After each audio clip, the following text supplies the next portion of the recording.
जय श्री कृष्ण।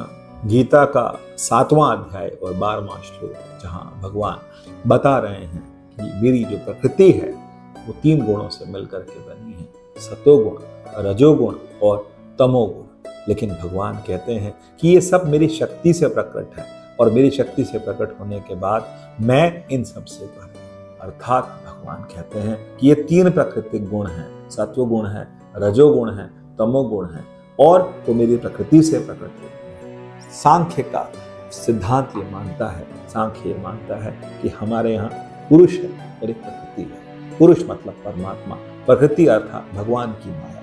तो प्रकृति जो है उसमें 3 गुण हैं और तीनों गुणों से मिलकर के बनी है।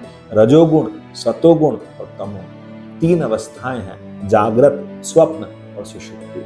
लेकिन भगवान कहते हैं कि मैं इन सब से परे हूं, क्योंकि भगवान तुरीय है। तुरीय का अर्थ होता है कि जो सबसे परे हो, जो सब में व्याप्त है लेकिन सबसे अलग है। तो भगवान सब में व्याप्त है लेकिन त्रिगुण ते प्रभु भिन्न। तो त्रिगुण ते प्रभु भिन्न का मतलब कि परमात्मा तीनों गुणों से, ये गुरबाणी की बात है, क्योंकि सही बुझाए नानका जिस होवे सुख सन, तिहु गुण ते प्रभु भिन्न। तो परमात्मा तीनों गुणों से भिन्न है। और यही बात भगवान श्री कृष्ण गीता में कह रहे हैं कि तीनों गुण मुझसे हुए, प्रकृति मुझसे हुई है, जागृत, स्वप्न, सुषुप्ति मुझसे हुए हैं, दृष्टा, साक्षी, चेतन मुझसे हुए हैं, लेकिन मैं इन सबसे परे। जय श्री कृष्ण।